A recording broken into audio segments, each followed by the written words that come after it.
Hi అండి, good evening all of you. అందరూ ఎలా ఉన్నారు? బాగున్నారా? నేనైతే చాలా బాగున్నాను. మీ అందరూ కూడా బాగుండాలని ఈరోజు పోలాల అమావాస్య కాబట్టి పోలారమ్మని మనస్ఫూర్తిగా అయితే కోరుకుంటున్నాను. మనం అందరం కూడా బాగుండాలని.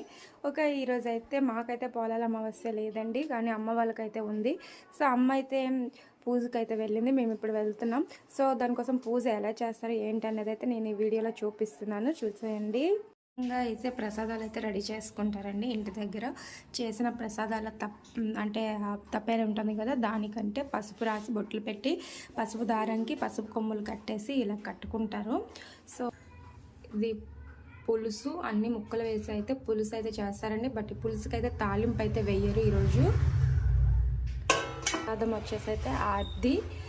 ఇది ఈరోజు పోలాల అమావాస్య ప్రసాదం అంటే ఆర్ది ఉంటుందండి. చాలామందికి ఉండ్ల పాయసం ఉంటుంది, చాలామందికి ఆర్ది ఉంటుంది. అమ్మ వాళ్ళకైతే ఆర్ది. ఈ విధంగా ప్రసాదాలు చేసి వాటికి పసుపు కొమ్మలు కట్టేసి దీపం పెట్టేసి అయితే పూజ దగ్గరికి వెళ్తారు. అమ్మ అయితే గుడికి వెళ్ళిపోయింది.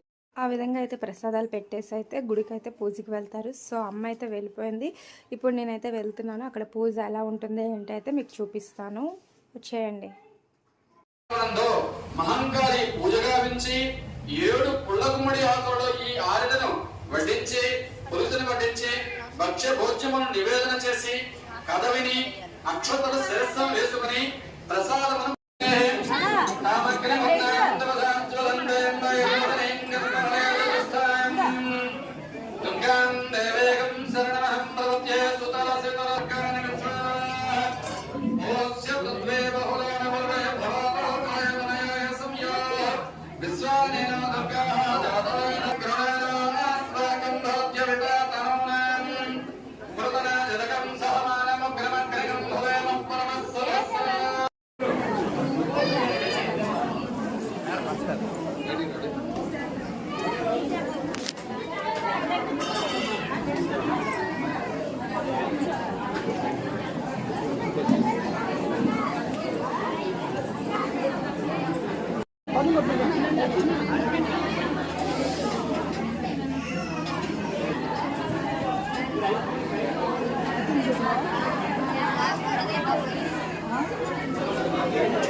అండ్ ఫైనలీ ఇలాగ దోసపింజు అరటిపళ్ళు పసుపు తాడుతో అయితే కడతారు. ఫస్ట్ అయితే ఉపవాసం, తర్వాత అదే తీసుకోవాలి.